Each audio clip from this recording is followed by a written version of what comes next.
Assalamualaikum warahmatullahi wabarakatuh. Sebelumnya terima kasih atas kesempatannya. Di sini saya Erlangga Dwi Yuda dengan NIM 2018 310138 akan membahas tentang perekayasaan pelaporan keuangan. Dalam pengertian akuntansi sebagai teknologi akuntansi, perekayasaan pelaporan keuangan dapat didefinisikan sebagai rekayasa informasi. Orang dapat merekayasa mekanisme pelaporan keuangan. Salah satu tujuan perekayasaan pelaporan keuangan yaitu alokasi sumber daya ekonomi secara efektif dan efisien untuk mencapai kemakmuran yang optimal. Akuntansi mempunyai peran dalam alokasi jika informasi yang dihasilkan dirancang atau disusun agar dapat mempengaruhi perilaku pengambil keputusan ekonomi dominan agar alokasi sumber daya negara efektif dan efisien. Dalam pelaporan keuangan nasional harus direkayasa secara seksama agar pengendalian alokasi sumber daya dapat dilakukan secara otomatis. Pengendalian secara otomatis dicapai dan ditetapkan dengan adanya pedoman pelaporan keuangan, yaitu prinsip akuntansi berterima umum atau PABU. Apabila PABU ditetapkan, mekanisme selanjutnya yaitu menerapkan PABU dalam lingkup mikro. Dalam tingkat mikro akuntansi dapat didefinisi sebagai proses atau praktek, yaitu proses identifikasi, pengukuran, pengakuan, penyajian objek pelaporan keuangan dengan cara tertentu yang menghasilkan informasi yang relevan kepada pihak yang berkepentingan yang akan digunakan untuk pengambilan suatu keputusan. Selanjutnya proses perekayasaan. Perekayasaan yaitu proses pemikiran, penalaran, dan pertimbangan untuk memilih maupun menentukan teori, konsep, metode, serta teknik yang digunakan untuk menghasilkan sesuatu. Jadi, perekayasaan akuntansi yaitu proses pemikiran, penalaran logis yang digunakan untuk membuat struktur serta mekanisme pelaporan keuangan. Sedangkan pelaporan keuangan adalah hasil dari perekayasaan akuntansi. Pelaporan keuangan adalah struktur dan proses akuntansi tentang bagaimana informasi keuangan untuk semua unit usaha dan pemerintahan harus disediakan serta dilaporkan untuk pencapaian tujuan ekonomi. Proses perekayasaan pada dasarnya yaitu proses bagaimana kegiatan operasi perusahaan yang disimbolkan dalam bentuk laporan keuangan sehingga orang yang dituju dapat membayangkan kegiatan perusahaan secara finansial tanpa harus menyaksikan secara langsung kegiatan operasi perusahaan. Selanjutnya ada perekayasaan sebagai proses deduktif. Perekayasaan sebagai penalaran deduktif atau normatif, ada beberapa aspek yang harus dipertimbangkan dalam proses perekayasaan agar menghasilkan rangka teoritis akuntansi, yaitu postulat yang menggambarkan karakteristik unit usaha dan lingkungannya. Lalu ada pernyataan tentang tujuan pelaporan keuangan. Lalu ada evaluasi tentang kebutuhan informasi oleh pemakai dan kemampuan menginterpretasi, memahami, dan menganalisis informasi. Lalu ada penentuan tentang apa yang harus dilaporkan. Lalu evaluasi pengukuran dan penyajian informasi tentang perusahaan dan lingkungan. Lalu ada penentuan kendala-kendala terhadap serta deskripsi unit usaha dan lingkungannya. Lalu ada pengembangan serta penyusunan pernyataan umum dituangkan dalam bentuk dokumen resmi yang menjadi pedoman dalam menyusun standar akuntansi. Lalu ada perancang bangunan struktur dan format sistem informasi akuntansi untuk menciptakan, mengolah, meringkas, dan menyajikan informasi sesuai standar atau prinsip informasi yang diterima oleh khalayak umum. Sekian presentasi dari saya, akan dilanjutkan oleh rekan saya. Terima kasih. Assalamualaikum warahmatullahi wabarakatuh. Terima kasih atas kesempatannya. Saya Rohmaniar Putri Ekasari dengan NIM 2018-310263. Saya akan melanjutkan pembahasan yang telah dijelaskan oleh rekan saya. Yang pertama, saya akan menjelaskan tentang siapa merekayasa. Proses perekayasaan bukan upaya yang dilakukan perseorangan, tetapi upaya suatu tim yang melibatkan disiplin intelektual serta kekuatan politik. Mengingat perekayasaan itu merupakan proses yang serius, hasil dan akan memberi dampak yang luas dan jangka panjang. Jadi perekayasaan akuntansi merupakan tim multidisipliner agar hasil dapat diandalkan sebagai wahana yang menjamin tercapainya tujuan sosial dan ekonomi. Aspek semantik dalam perekayasa. Proses semantik tidak lain adalah proses untuk memilih dan menyimbolkan objek fisik kegiatan perusahaan yang relevan menjadi objek-objek atau elemen statement keuangan, sehingga orang yang dituju oleh statement keuangan dapat membayangkan operasi perusahaan tanpa harus menyaksikan secara langsung.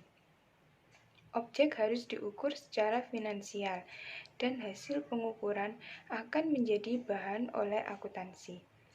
Bahan olah akan menentukan besar kecilnya magnitude elemen informasi semantik yang ada dalam statement keuangan ditunjukkan oleh elemen objek, besar kecilnya elemen size, serta hubungan antar elemen relationship. Proses semantik itu ada 4, yaitu aliran fisik operasi, penyimbolan dalam bentuk elemen-elemen statement keuangan, aliran informasi atau hasil pengukuran, dan sistem informasi akuntansi. Pada poin A ada gambar, input dan prosesnya. Inputnya ada buah dan perasa. Proses pembuatannya bisa dipotong. Outputnya produk yang udah jadi. Poin A, gambaran secara garis besar. Sedangkan yang B, poin input itu terdiri dari bahan baku. Prosesnya ada gedung, uang, kas, dan tenaga kerja. Jadi menurut saya 4 proses semantik itu berkesinambungan. Sedangkan yang D, sistem informasi, lebih detail sama keuangan. Pengeluaran yang kita keluarkan dalam pembuatan produk ini. Jadi ada aset, untung atau rugi, dan laba. Terima kasih atas waktunya. Selanjutnya akan dijelaskan oleh rekan saya. Baik, terima kasih atas kesempatannya. Perkenalkan, saya Aulia Cahya dengan NIM 299. Di sini saya akan melanjutkan penjelasan dari rekan saya mengenai proses saksama. Jadi, untuk mencapai kualitas yang tinggi dan andal, proses perekayasaan harus dilakukan melalui tahap dan prosedur secara seksama dan teliti.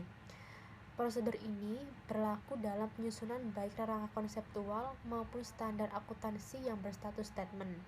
Nah, di sini ada 9 proses saksama yang dilaksanakan FASB dalam menyusun pernyataan resmi.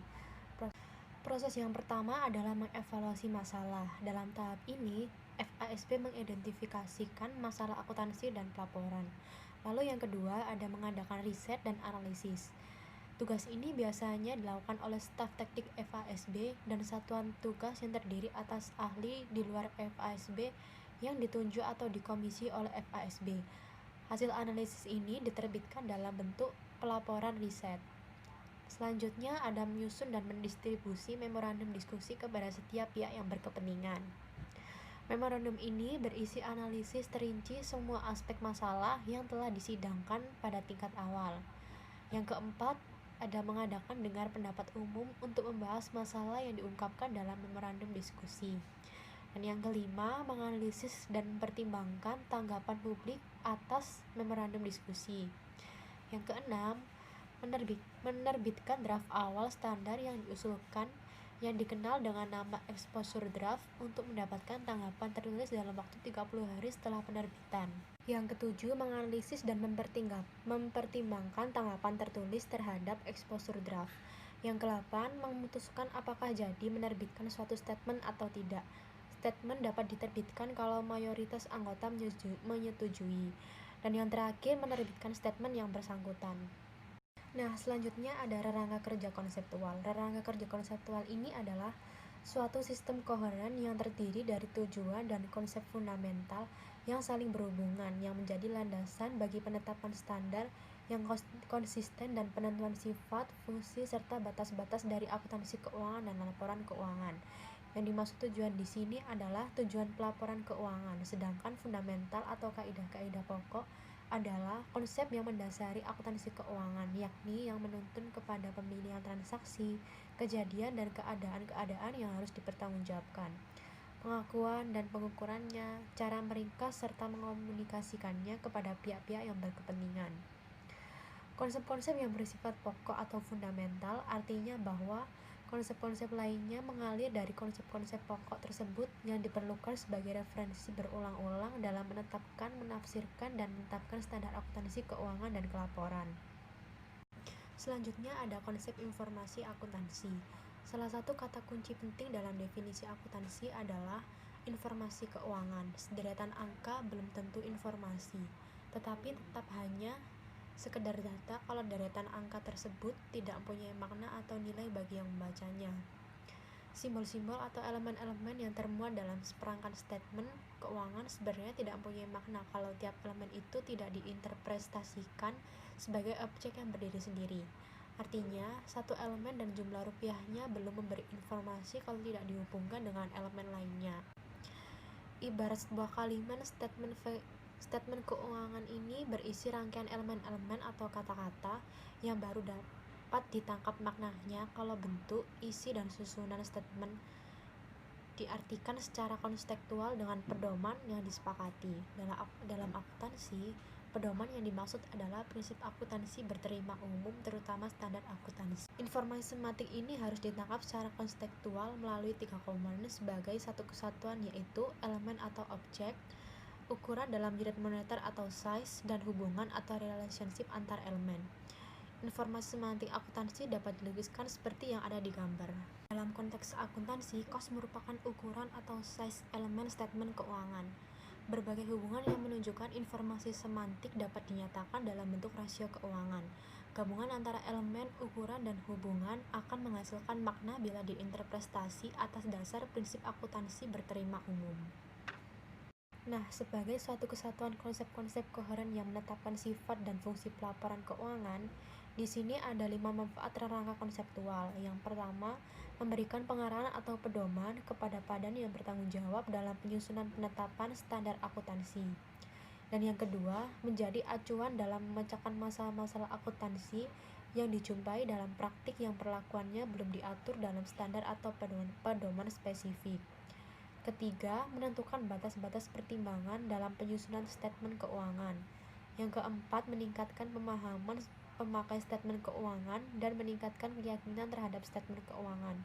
Dan yang terakhir, meningkatkan keterbandingan statement keuangan antar perusahaan. Sekian presentasi dari saya, selanjutnya akan dijelaskan oleh rekan saya. Terima kasih. Terima kasih atas kesempatannya. Nama saya Agatha Seri Gregory dengan NIM 2018-310305 akan melanjutkan presentasi dari rekan saya. Selanjutnya ada kerangka konseptual.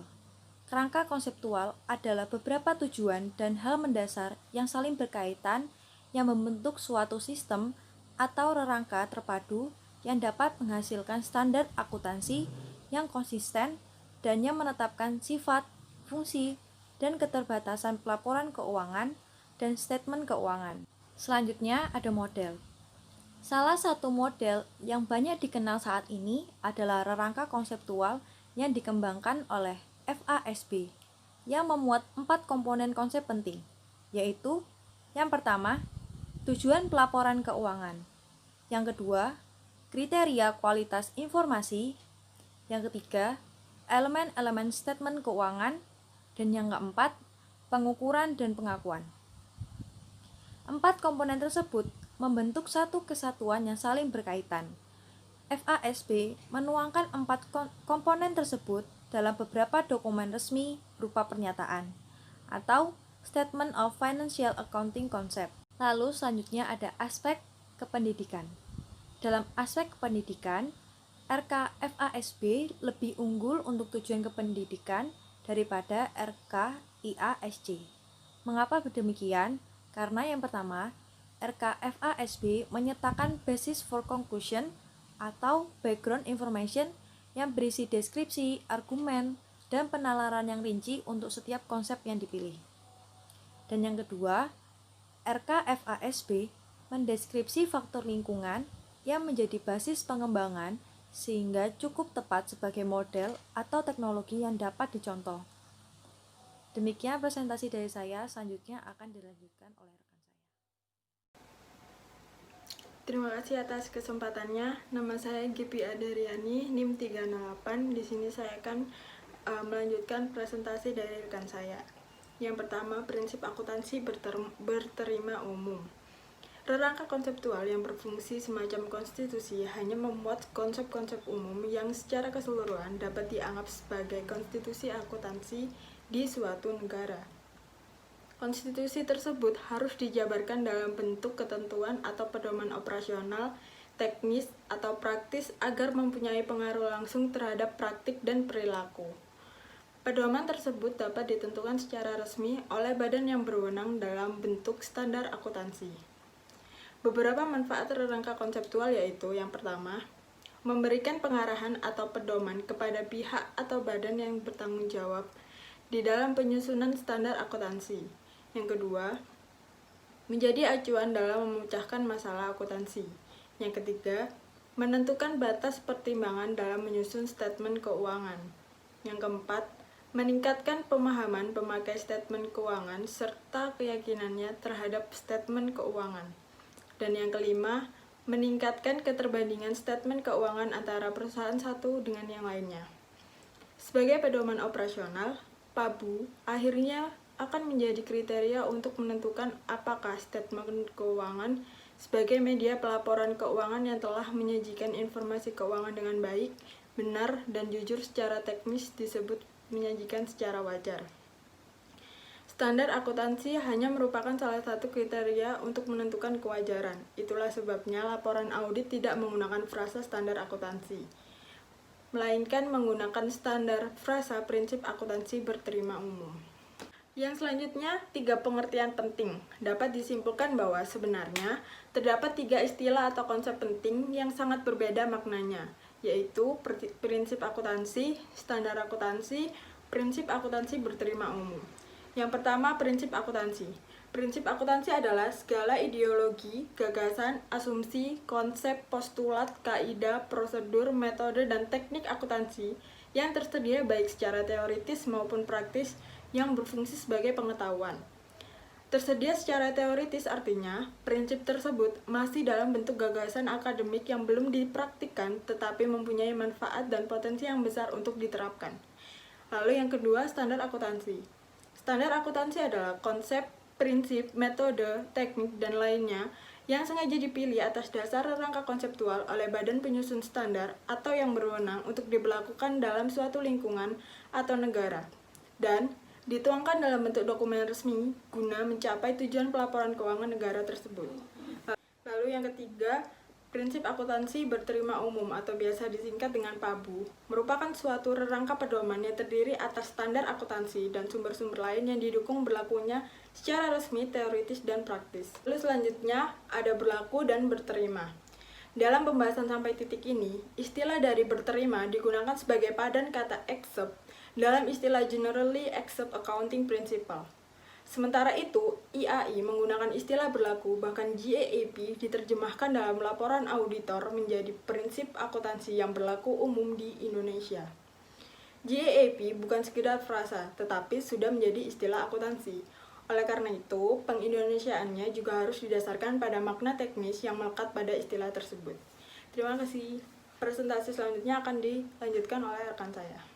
Terima kasih atas kesempatannya. Di sini nama saya Nova Putri Adrian, NIM 2018-310-312. Di sini saya akan mengajukan presentasi dari rekan saya. Apa sih isi PABU sebagai rangka pedoman? Maksudnya gimana? Jadi PABU sendiri itu adalah prinsip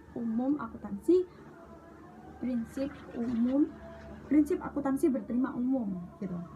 Jadi PABU sendiri itu kan kalau GAAP itu standarnya akuntansi nih.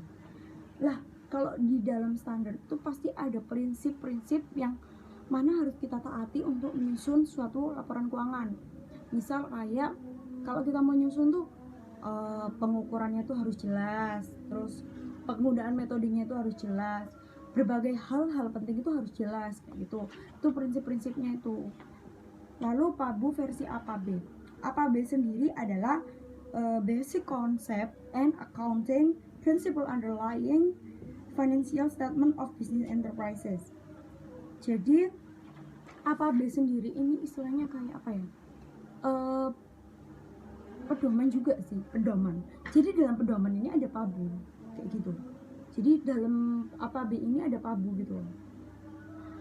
Nah, dalam rangka ini konsep atau komponen yang paling penting adalah tujuan. Kenapa sih tujuan itu penting gitu kan? Karena tujuan itu hal atau komponen yang sifatnya itu kayak gini loh. Kita buat laporan keuangan tuh buat apa sih? Kita ngebuat neraca tuh buat apa sih? Pasti ada tujuannya kan. Maka dari itu tujuan itu sangat penting dalam komponen suatu laporan keuangan dalam rangka ini kayak gitu. Jadi komponen ini itu ada dalam FASB, yang mana itu sebagai istilahnya induk dari standarnya akuntansi gitulah kayak gitu. Terus ada kata lain, GAAP versi APAB sendiri itu pedoman operasional dalam praktik akuntansi, yang mana di sini ada GAAP. Pertama itu ada prinsip mendasar, prinsip operasi umum, dan prinsip perinci. Prinsip mendasar itu berisi tentang pengukuran dan pengakuan suatu elemen statement keuangan. Jadi kita itu harus tahu kapan sih objek itu bisa diukur, kapan sih, bukan diukur panjangnya ya, tapi diukur apakah objek itu punya nilai atau enggak kayak gitu.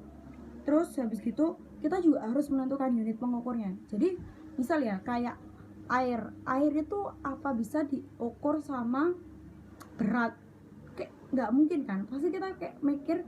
Jadi gini, unit pengukuran sama objeknya itu harus sebanding, harus sama, maksudnya harus berhubungan gitu, nggak boleh enggak. Sedangkan prinsip operasi umum itu merupakan penjabaran lebih lanjut penerapan prinsip mendasar untuk elemen atau pos-pos statement keuangan. Jadi dengan kata lain bahwa perlakuan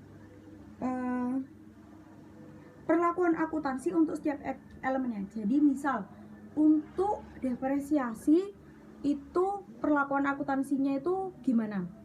Misal kalau gedung itu cuma boleh 10 tahun, terus kalau motor itu cuma boleh 5 tahun, kayak gitu tuh perlakuan akuntansi terhadap suatu objek itu berbeda-beda, nggak bisa disamaratakan. Misal gedung sama mesin itu sama semua 3 tahun, 5 tahun, kayak semua aset tetapnya tuh dibuat depresiasinya 5 tahun semua, itu nggak boleh kayak gitu. Jadi harus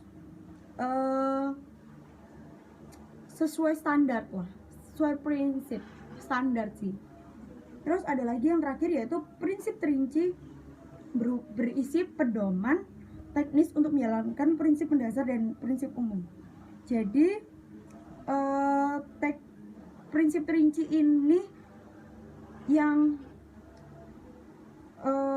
teknisnya lah, pengerjaannya, gimana cara mencatat, gimana cara mengklasifikasikan. Misal kita itu harus mencatatnya itu sebesar nilai wajar, nggak boleh sebesar nilai perolehan. Misal ya, kita itu mau jual pokoknya kita kalau mencatat itu nggak boleh kayak sembarangan gitu loh. Jadi misal nih kita beli mobil, beli mesin harganya 5 juta, ongkosnya 2 juta, ininya 1 juta, kita cuma nulis 5 juta karena harga mesin itu cuma 5 juta. Nggak boleh, kita harus mencantumkan semua biaya-biaya itu pada mesin. Jadi dimana itu disebut harga perolehan mesin, kayak gitu, sama kayak gitu. Terus mengklasifikasikan, meringkas, menyajikan transaksi atau kejadian finansial yang secara spesifik itu harus benar-benar dipikirkan gitu loh, nggak boleh sembarangan, karena dimana sifatnya akuntansi itu kan punya standar kan. Kalau menyusun sesuatu yang punya standar itu nggak boleh sembarangan gitu, kita harus punya standarnya juga, harus yang diperhatikan. Sekian dari saya, terima kasih. Terima kasih atas kesempatannya. Perkenalkan, nama saya Putri Aprilianti Simarmata dengan NIM 2018-310321. Isi PABU sebagai rangka pedoman memiliki 4 versi, yaitu versi yang pertama PABU versi APB, PABU versi Rubin, yang 2 PABU tersebut sudah dijelaskan oleh rekan saya yang sebelumnya, dan di sini saya akan menjelaskan PABU versi SAS serta PABU versi SPAP. PABU menurut SAS nomor 69. Rangka pedoman PABU versi Rubin itu hanya ditunjukkan untuk setiap entitas non-kepemerintahan. Telah disebutkan bahwa entitas bisnis dan entitas non-bisnis atau non-laba, keduanya diacu sebagai entitas non-kepemerintahan sebagai pasangan entitas kepemerintahan. Karena tujuan, karakteristik, dan jurisdiksi operasi entitas pemerintahan yang berbeda tersebut, diperlukanlah pelaporan keuangan yang berbeda pula. Untuk itu dibentuklah Governmental Accounting Standard Board (GASB) yang bertanggung jawab untuk menentukan PABU untuk entitas kepemerintahan. Yang dengan kata lain, entitas non-kepemerintahan berada di bawah jurisdiksi VASB dan entitas kepemerintahan di bawah jurisdik GASB. Ada 5 hierarki PABU menurut SAS nomor 69. A, B, C, dan E. Dalam hierarki tersebut, kategori A sampai D disebut sebagai prinsip akuntansi tetapan Established Accounting Principle, sedangkan kategori E disebut dengan literatur akuntansi lainnya.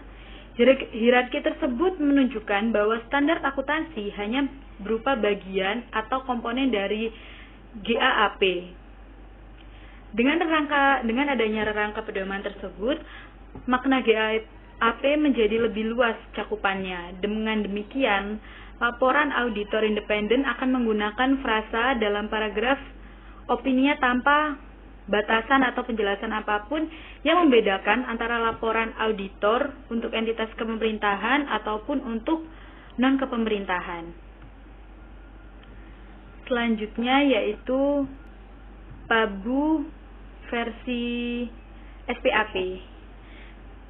Standar Professional Akuntan Publik (SPAP) disusun dari 2 sumber, yaitu American Institute of Certificate Public Accountant, Codification of Statement on Auditing Standards (SAS), dan International Federation of Accountant. Rangka pedoman PABU ini dilakukan secara struktural, diadopsi sumber pertamanya yang berasal dari SAS nomor 69 yang tadi sudah saya jelaskan, tetapi hanya diambil untuk entitas non-pemerintahan seperti bisnis dan non-bisnis. Nah, bisa kita lihat di sini kerangka kerja prinsip akuntansi berterima umum di Indonesia. Pedoman tingkat 1 itu dilayani oleh IAI dalam bentuk pengumuman resmi berupa pernyataan standar akuntansi keuangan PSAK dan interpretasi standar akuntansi keuangan ISAK yang dikodifikasi dalam standar akuntan keuangan. Pada tingkat kedua, terdapat isi dan bentuk penerbitan yang dapat dijelaskan sebagai berikut. Di sini pada tingkat 2 ada buletin teknis. Karena standar hanya memuat ketentuan-ketentuan pokok, hal yang bersifat teknis pencatatan diserahkan pada buletin teknis tersebut. Adapun peraturan pemerintah digunakan sebagai acuan atau untuk mempengaruhi dalam penyusunan laporan keuangan dan penyampaian informasi suatu industri tertentu seperti asuransi, BUMN, serta perbankan. Selanjutnya ada pedoman atau praktik akuntansi industri. Pedoman atau praktik industri tersebut karena kebutuhan atau karena kepraktisan dalam industri tertentu berkembang praktik akuntansi yang banyak digunakan dalam industri tersebut. Jadi, praktik industri tersebut digunakan lebih ke penggunaan industrinya, karena pedoman tersebut berlaku untuk umum dalam industri dan sudah dikenal secara luas. Yang selanjutnya yaitu simpulan aset akuntansi. Temuan para ahli mengenai perlakuan akuntansi yang dianggap baik dan informatif dapat dijadikan basis untuk mengungkapkan informasi keuangan dan dapat dijadikan untuk menentukan kelayakan perlakuan akuntansi yang akan digunakan. Dan pada tingkat yang ketiga, terdapat praktik akuntansi yang sehat, praktik konvensional, konvensi, dan kebiasaan akuntansi pelaporan yang sehat. Jadi pada tingkat 3 ini pun digunakan acuan untuk dapat menentukan kelayakan perlakuan akuntansi tertentu. Sumber lain yang dapat digunakan dalam dunia akuntansi pun dapat berupa buku teks atau ajar, artikel, dan pendapat dari para ahli. Tentu saja kelayakan perlakuan harus dinilai atas dasar rangka konseptual dan dipertimbangkan secara profesional. Selanjutnya ada pedoman tentang apa. Nah, sebagai rangka pedoman, PABU menetapkan pedoman untuk memperlakukan suatu objek yang harus dilaporkan menyangkut hal-hal berikut. Jadi, PABU memberi batasan atau definisi berbagai elemen pos atau objek statement keuangan atas istilah yang digunakan dalam pelaporan keuangan agar tidak terjadi kesalahan klasifikasi oleh penyusun dan kesalahan interpretasi oleh pemakai. Definisi akan sangat kritis untuk elemen atau post statement keuangan. Dengan pendefinisian elemen, pos, dan istilah yang cermat ini, diharapkan pemakai laporan dapat mengartikan simbol-simbol tertentu sesuai dengan pengertian atau definisi standar akuntansi. Cukup sekian dari saya, yang selanjutnya akan dijelaskan oleh rekan saya. Terima kasih. Terima kasih atas kesempatannya. Nama saya Les Margareta, NIM 2018310339. Saya akan melanjutkan presentasi dari rekan saya. Pengukuran atau penilaian adalah penentuan jumlah rupiah yang harus dilekatkan pada suatu objek yang terlibat dalam suatu transaksi keuangan. Pengukuran lebih berhubungan dengan masalah penentuan jumlah rupiah yang dicatat pertama kali pada saat transaksi terjadi. Contohnya, kos aset tetap adalah semua pengeluaran dalam rangka memproses aset tetap tersebut sampai siap digunakan. Selanjutnya, pengakuan. Pengakuan adalah pencatatan suatu rupiah ke dalam sistem akuntansi sehingga jumlah tersebut akan mempengaruhi suatu pos dan terefleksi dalam laporan keuangan berhubungan dengan masalah apakah suatu transaksi dicatat atau tidak. Contohnya, PABU memberi pedoman tentang kriteria yang harus dipenuhi untuk mengakui pendapatan atau biaya. Penyajian dan pengungkapan. Penyajian adalah menetapkan tentang cara melaporkan elemen atau pos dalam seperangkat statement keuangan agar elemen atau pos tersebut cukup informatif. Pengukuran berkaitan dengan cara pembeberan atau penjelasan hal-hal yang informatif yang dianggap penting dan bermanfaat bagi pemakai selain apa yang dapat dinyatakan melalui statement keuangan utama. Selanjutnya, autoritas rangka konseptual. Secara teoretis, rangka konseptual seharusnya merupakan fondasi rangka pedoman PABU dan harus direkayasa dahulu sebelum standar. Oleh karena itu, standar yang diturunkan atas dasar rangka konseptual mestinya konsisten baik dengan kerangka konseptual maupun antar standar. Penurunan standar tentunya harus dilakukan oleh badan yang berwenang secara seksama. Konflik hanya terjadi jika standar sudah terlanjur berkembang tanpa rangka konseptual. Dalam keadaan ini, konflik harus segera diselesaikan. Baik, terima kasih atas kesempatannya. Perkenalkan, nama saya Cynthia dengan NIM 340 akan melanjutkan presentasi dari teman saya. Di sini saya akan menjelaskan mengenai struktur akuntansi. Apa itu struktur akuntansi? Nah, apabila pengertian akuntansi, teori akuntansi, rangka konseptual, dan PABU dirangkum atau digambarkan dalam satu diagram, itulah yang disebut struktur akuntansi.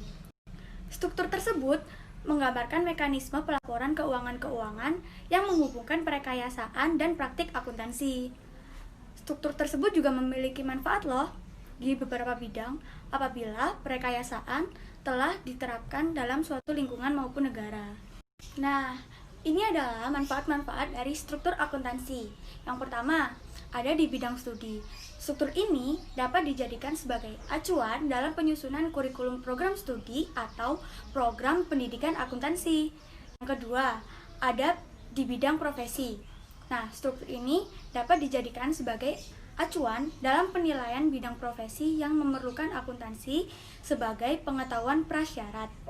Nah, yang ketiga adalah fungsi auditor independen untuk menunjukkan kedudukan auditor independen dalam kaitannya dengan tanggung jawab manajemen untuk menyusun statement keuangan.